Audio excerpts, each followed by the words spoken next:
Good morning. Today is November 8th, 2018. This is Clear Passage Prayer Line. The title of the message today, we are going to be praying a lot this morning, but I just want to give you this information because we're going to be praying. The topic is called the plans of God. And we're talking about the plans of God in your life, the plans of God, and the subtitle is Revelation. The plans of God, and then the subtitle is Revelation. And the reason that we're doing this message in particular is because we have, sometimes God will show you the end result, and he'll show you even benchmarks inside of your life, things you're going to be doing. Like he might show you preaching or teaching or building something or being someplace or going into something. And then he will show you different things. And you don't really know how it all ties together, but he just shows you things or gives you a whiff of something or gives you an inclination of something, or you will walk into something and it'll feel very familiar. And you know, okay, I'm supposed to be here, so I'm supposed to do this, but you don't, the places and the things he has for you to do are attached to an even more divine process, which is his timing. And so we have to be obedient on how he will do some things, because sometimes you will go, well, because you see something and you'll say, well, how is that going to happen? Or when is that going to happen? Or how's all this and this and this going to happen? Well, one example I would give you would be, you guys have all seen these things. You go into these novelty stores and they'll have a whole ship inside of a bottle. And you can't. And the mystery is, how did that ship that's bigger, obviously, than the mouth of the bottle, how did that ship get inside of that bottle? And there's a way they do it. They collapse the ship, slide it into the bottle, and then they open it up. But you don't actually know that when you first are looking at it, because it's a very unusual situation to see. But what that represents is sometimes you have visions and you have processes and plans that come in seed form, SEED, and they're going to germinate and pop up in your life at the given time. And that masterful planning is done by God. It's not something you can do in your natural mind. And it's something you have to do through revelation and sitting with the Lord. And there's some things that he will give you to do. Some things will be mature in 2 months. Some things will be mature in 2 years. Some things will be mature. When I say mature, I mean seeds that are germinating, that are coming up. And some things will be done in 20 years. Some things have to be placed in position. And it'll look like seeds are this SEEDS. Write that down. Seeds are very powerful and tricky things. Because the enemy seeds things, but God seeds things as well. And you don't know what they mean until you get there. Or he seeds his plans in your spirit, and over time it starts to germinate, and you pick up a piece here and a piece there, and it's watering the seed of the vision or the process he has in your spirit. You don't know the timing. So you don't want to run ahead of him, and you don't want to lag behind him. And then as you are moving through the process, man's logic cannot equate with God's plan. So you have to realize when he's taking you, and this is all part of your blessing. This is in a blessing. As you are moving through, you have to listen to God on how to unfold, how to reveal, how things are supposed to be done, and the timing of what they're supposed to be done. Who's supposed to do what? How is it supposed to move forward? When God takes you into bigger territory, the management of that thing gets bigger. When God takes you into bigger visions and bigger spaces and the bigger things, you have to become even more dependent on his voice, even more dependent on what he's telling you. And it will not be, you can't go with logic. You can't go with logic. The example I will use again and again is when Samuel went to anoint the next king of Israel, he uh, he only had the instruction, a portion of the instruction. The Lord said he had selected a king, and that where he was supposed to go and find him. And then when he was going, Samuel was trying to figure out, well, Lord, if how do I go and do this and not get killed? Because if they find out that I'm going to anoint a king, I'm going to get in trouble. And so he asked a very valid question. And so sometimes when you're going through a process, you can ask for clarification, but you have to sit with God for the revelation. You have to sit with God for the revelation of his plans as it pertains to you. So he will tell you some things, and it'll look like a block or a box of information or a seed of information. You don't know how that will play into the whole scheme of things. And when you are any one of us, if you look at all the things that are happening in your life or the plans of God or things he has you doing, you don't know. All of us have, like most of us, if you look at your life, it's probably just a lay of so many different things. You have family, you have your church, you have your ministries, you have your projects, you have your businesses, you have your spouses, you have all kinds of things going on. There's an order to that, and there's a symmetry to it, and there's a divine order on how that's supposed to all go into place. Some people call it balance. It's divine order, and what God will tell you to do and when to do it. And we have to, in patience is so important, because you individually cannot be attached to timing. You have to allow God to do the timing. The reason is sometimes you can see something. You can say, oh, well, let's just walk in and do this, whatever it is. Let's just do this thing. Let's make this happen. Let's go buy this building. Let's go just do this thing.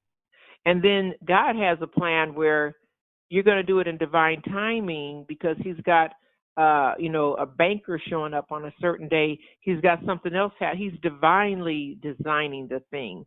You could do it under your own power, but what is God saying to do? Does he very rarely, at this stage in your spiritual walk, he very rarely is going to just release you to do something on your own. He's all in your business. He's in everything you do. He's all in your business. He has interest in everything you do, how you do it, when you do it, everything. So he's not going to just send you down the street to do something that is involving him and not give you instruction. So you seek him on instruction on everything. Seek him on he says, word says, a good man's steps are ordered by the Lord. Good man or woman, steps are ordered by the Lord. So that means that even on the simple things, there can be movement and revelation. So what you're doing is you're synchronizing yourself with the will of God and the movement of God. And sometimes there's something we now have been calling in the business, we've been calling it a hard stop. So we'll go. I feel like we're getting a hard stop on this in the spirit realm. So what does that mean? So you go back to the Lord, and sometimes it's not a hard stop to you. It might be a hard stop to, like in business plans. We've gone in and discussed plans, and then it doesn't flourish. It doesn't come into fruition. So we said there's a hard stop. What is it? And it's not that it's that God, while instead of you doing it, God's already done it for you. So sometimes we're working and toiling, and the Lord says he's already prepared it. And then sometimes the Lord will do stuff in heaven and then drop it down on earth. You don't actually have to go and do all the beginning works of it. Sometimes he's already done some of the things you're trying to do or you're moving towards. So he's working with you and through you and on your behalf, and as you are working with him and through him and on his behalf. And you're working on, when I say through him, everything you're doing is through the Lord, and you're doing it, you're doing it as you're giving honor to him while you're doing it. But God is in control of the whole process. So you guys, your plans and your direction is intertwined, intimately intertwined. So as you may be doing a thing in the physical, there's a whole spiritual part that's attached to it that you may or may not know anything about. When Samuel was anointing one of the one of Jesse's sons to be a king, the oil would not pour out of the horn, the vessel he had it in. It would not pour out. So it only poured out when David showed up. So Samuel was there doing the part. He didn't know which one. He was holding it over the heads and nothing, however many times. And then he said, "Do you have any more sons?" And then they got to David. Now, if you had used your normal, if any individual had used their normal physical thinking and normal physical process, they would have said, "This one's good enough," or "This one will do," or "That one will whatever," not knowing. But none of them were capable of writing the Psalms, are praising the Lord and receiving the plans for God's house. None of them would have done it. Only person that would have done it was David, and he was not in the house. So that's divine revelation, divine order. Even though you get in the land, you still have to operate under the extreme listening to God to make sure that even while your feet are on the promised soil, while your feet are there, that you administrate that thing with obedience and according to the Lord, exactly how he said to do it. You have to make sure from the beginning to the end of the process, and I would venture to say from this point to the end of your life, make sure that you are moving in the plans of God, God's way, divine. There's a divine order. There's a divine instruction. There's a divine process. There is divine implementation of the plans of God. There's a divine implementation. Not just that you got there and you did it, but that you want to do it the way he says to do it, in his timing and in his manner and in all the processes that he would. And some of you, he doesn't give you processes. He doesn't give you details. And some of you, he does, because sometimes it requires he'll give you a choice. And sometimes he'll say, do it this way. Like he may even, something so simple as when you meet a group of people whose hand to shake first. It seems like a simple thing, but you do not know what God is doing. You do not know why. I think I mentioned one time when I was at Bishop McClendon's church, and I was just following instruction and learning.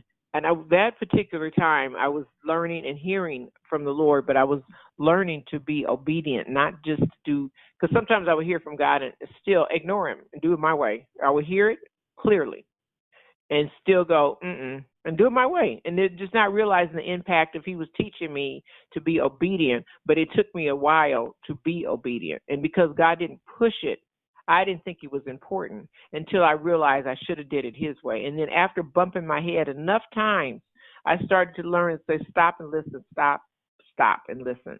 Until he tells you how to do it, don't do it. And so the subtle conversation, we're talking about the subtle nudging of the Holy Spirit is very important, because as you ascend to higher ranks in the presence of God, when I say higher ranks, I really mean when we say ascend in the spirit realm, that means humility. That in reality, that means quiet down and shut yourself down and listen and be humble before God and listen to his word. So ascension means on your face.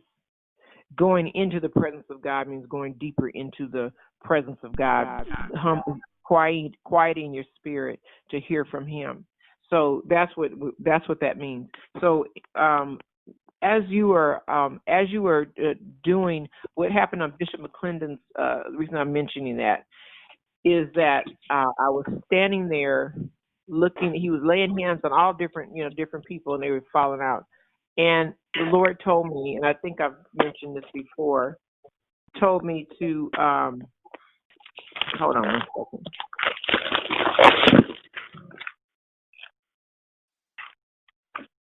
One second. The Lord told me to go over to the right. I'm just trying to catch where this noise is. The Lord told me to go over to the left side of the stage. It was the altar, and stand over there. And he said, "I will bring you what I want you to have." And so as he did that, hold on one second.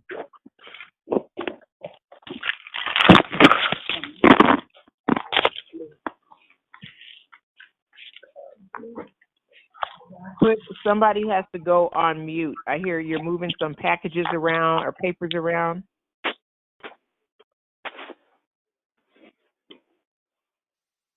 Everybody go on mute. Thank you. And so as he told me to go over to the left and stand over there, then I did. But I didn't know why. I only had the piece. I had a piece of a plan. And most of the time when you're working in the movement of God, you have a piece of the plan. And you have to trust God on all the rest of it. As you get more involved and closer to the Lord, you, like I have mentioned many times before, you think you would become more independent, like he would give you plans and trust you to do it. But it's quite the opposite. You become more interdependent. You become more listening to him, even more focused, and you start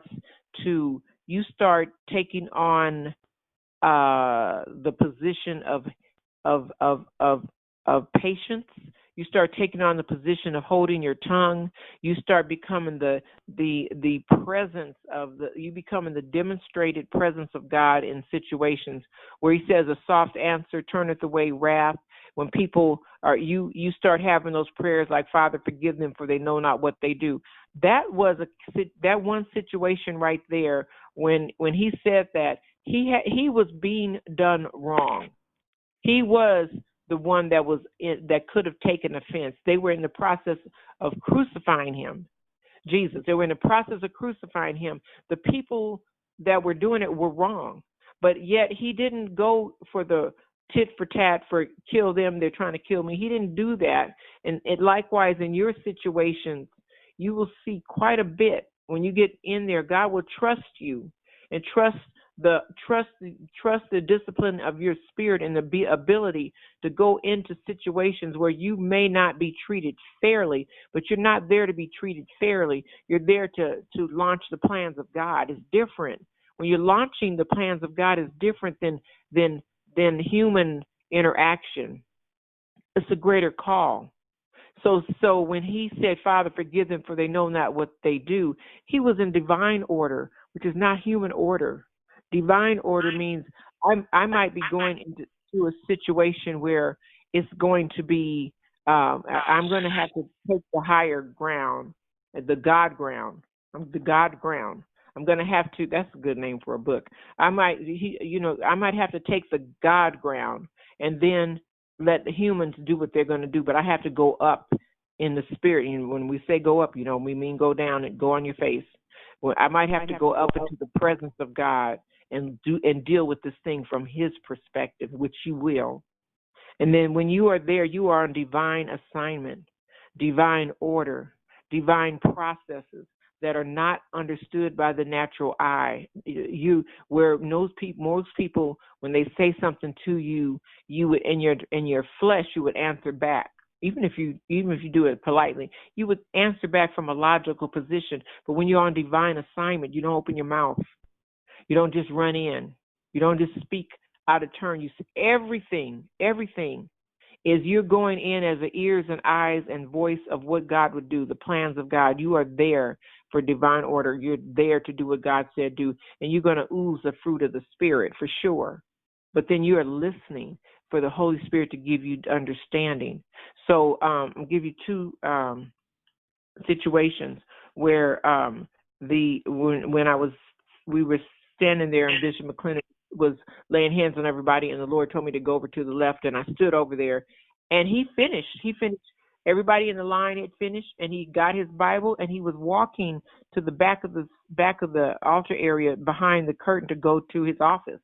He was walking back, and he literally, and it was the strangest thing, he literally stopped, held his hand up, pivoted 180 degrees, walked back out to the front of the altar and started looking with his finger, looking.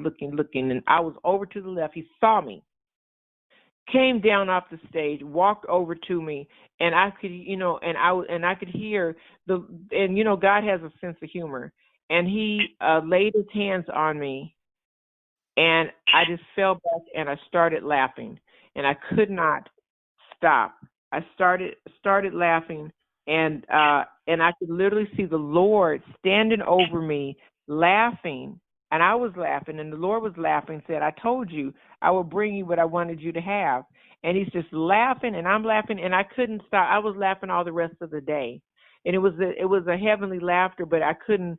I was just, I went to the store and I was laughing in the store. I looked crazy, but I just couldn't, it was there. It was just sitting on me, and it was just in this heavenly laughter, just joy, but I was just laughing and laughing. And so then that happened. There was another situation. Now that was divine order. There was no logic to that thing. I did not know that was going to happen. He only told me one little piece: go stand over there, and I'll bring you what I want you to have. And what he wanted me to have was joy, but he actually demonstrated it, and it happened that way. And so then there was another story where this teacher was working with students, and one young man was highly troubled. And his process. Hold on one second. You guys put yourself on mute. And his process was the process that happened in his situation was the teacher was speaking, and this young man was highly upset and angry. Hold on. I'm going to mute everybody. Hold on. And this young man was highly angry, and now she's on assignment, and she changed his life, but it doesn't. When you look at it from the outside, it doesn't look that way. You can't tell what's getting ready to happen. And the young man got so frustrated. Something had happened in his home. He was troubled. It wasn't him at all. He was raised in a highly disturbed, troubled situation, and he ran out of the classroom in rage, and he was screaming, and he was in rage about something that happened. And she ran, and this is a teacher. She ran after him, and she grabbed him from behind, and she just told him to breathe. And the reason that was so significant, you can visually see, she was just like, stop and breathe, stop moving, stop, breathe. And that was the pivoting point in his life. There's series of things happened after that, but he gave his life to the Lord. He is now ministering and speaking to other young people. And he's a grown man now. He's highly acclaimed. If I said his name, you would know who he was. But it started with that teacher chasing him out into the street, out of the classroom, into the hallways, and grabbing him and telling him to breathe. Now, she went way beyond the scope of teacher. She was acting in divine order. So when God has you in position, he may get you in position. Then he gets you're in divine order, operating in divine order and divine instruction. These are all different phases of being obedient in the presence of God and what he would have you to do. So when we are going to be praying today, we're going to be talking and we're going to be praying for revelation.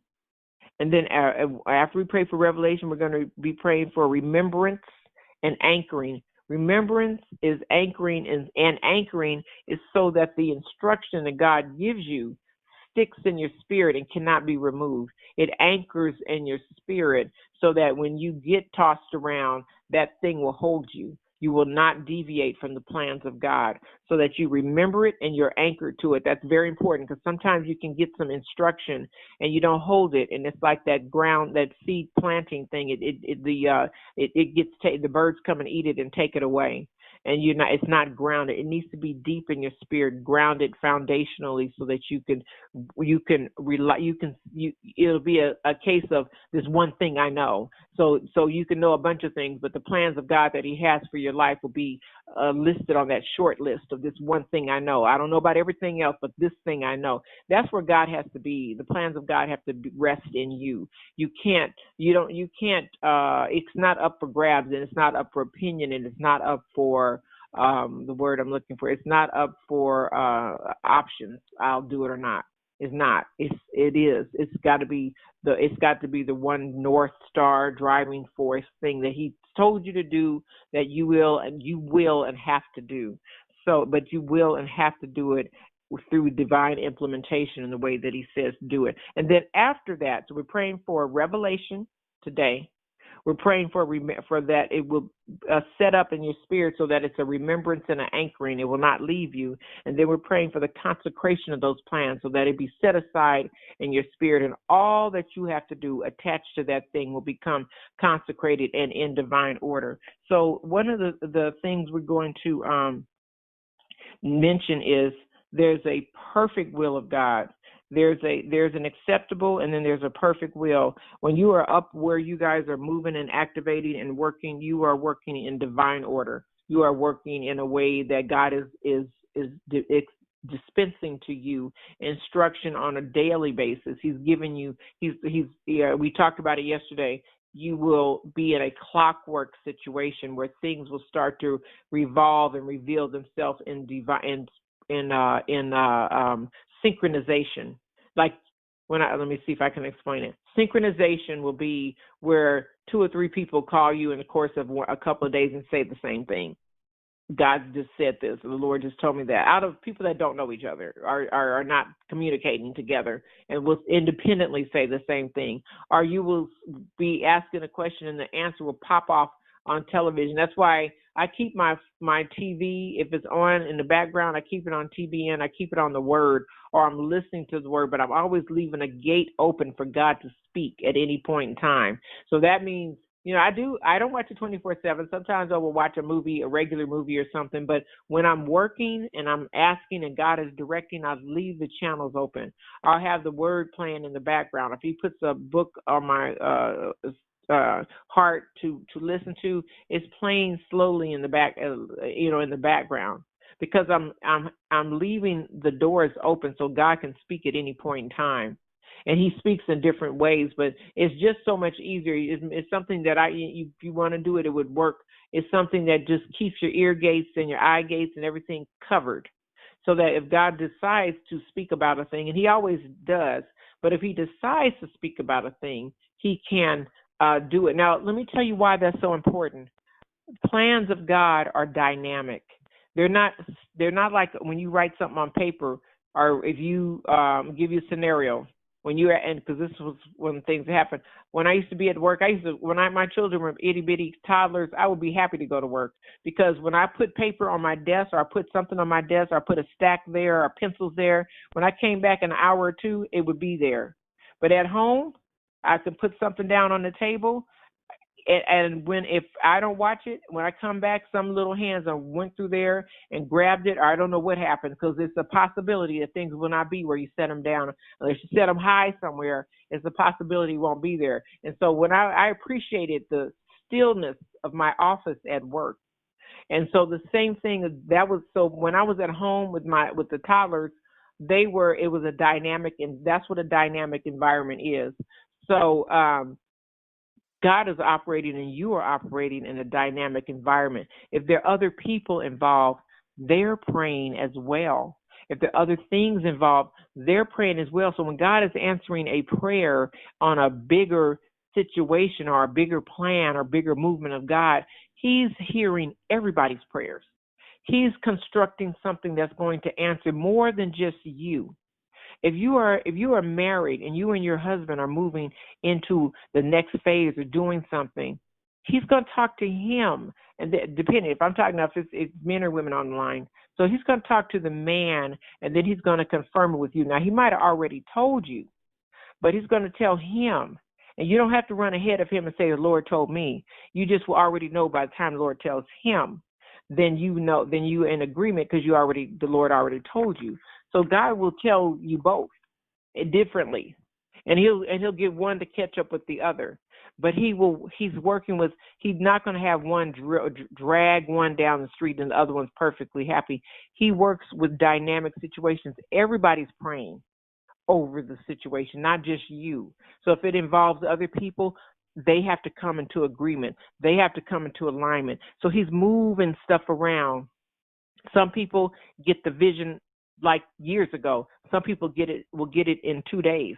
So it depends on the timing. You can't know the miraculous timing of God, but you have to understand it's a dynamic process, way past individuals. And what's so funny about it is that if you get in line with the perfect timing of God, things will just start dropping in perfect order. I mean, like you will need to I remember when Dr. Young said she was getting married.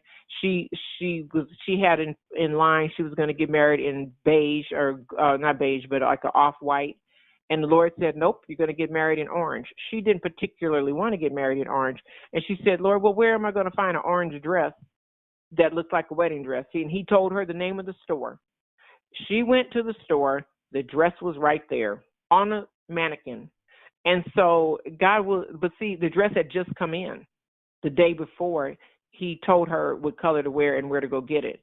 So and I know many of you have experiences like that, where God has told you to do a thing and then the thing came together in perfect order because you're moving. This is where we're talking about divine timing and the seeding of things. And you don't have to be in perfect agreement with God, but you must be divine obedience in his order, because it's timing. It's clockwork. If you turn a dial over here, it's moving stuff all over the place. You don't know what's moving. Let him tell you. So that's what we're praying today. And once you lock into that, you got to stay locked into the revelation and the divine timing of God on your stuff. You do not know where he is taking you. You do not know the magnitude of what he's taking you into. Okay, so now let me just make sure I got everything here. I talked about seeds, seeds, and timing. Now, seeds also, yesterday, seeds are so important. The thing about seeds is that when you are moving in seeds, you want holy divine seeds. You don't want any seeds in your spirit or anything tucked away that are of the enemy. And when I say seeds of fear, anxiety, unforgiveness, all that should be gone. And you don't want that at all. You don't want it there. You don't want it in your spirit. You don't want anything triggered. But divine seeds from heavenly seeds, sometimes God is building something in heaven and he just drops it down almost fully formed. And sometimes it's a seed that just sits in your spirit and is germinating slow over years, over time. And then by the time it starts to get to full flourishing, you have arrived at the perfect place you're supposed to be. And that thing, and it brings forth its fruit in due season, because it was seeded long time ago. Sometimes you have seeds that come before you were born. You are born with intergenerational seeds of blessings, and you don't realize that you're carrying them. So you don't know. This thing God does in a human body and human experience is incredible. You do not know how that you're only having the right now experience, but the one that knew you before you were born put things in you that it will take time over time over time, and then boom, you got it. You are starting to walk in your calling, and it just happened. And it's not what you went to school for. It's not what you were thinking you were going to do. It's not what you thought you would even want to do. And there you are doing that thing. So this is what we're talking about today, the plans of God and revelation on the plans of God. I'm getting ready to take you off of mute because we're getting ready to pray, and we're going to pray in depth. I want to give you some time to soak and saturate to the point where God starts to speak to you about things, so then you can hear. But we need to go in on the discussion today is the plans and revelation of God. If you have things on your prayer list, or if you have things that need to be prayed, once you open up heaven, your prayers will be answered and addressed. So once we start all praying, you have additional prayers, things you want to get healed, things that need to happen, just toss it in, because once we start praying and open up heaven, he doesn't need a onesie twosie discussion. Your prayers get answered. So you just take it before him, done. If it's and preceded by, Lord, your will be done, not my will, but your will be done. Throw your question, you throw your prayer in there. It's scooped up. It's healing is not a big deal for God. It's done. Once we open up and the faith is there, you don't have to sit and concentrate hard and focus on it. I know who you're talking to, and he got it already. He's got it. So you don't have to worry about that. But it's important to know what the plans he has for your life and what and you have revelation on the plans, and you tether yourself to the plans of God he has on your life.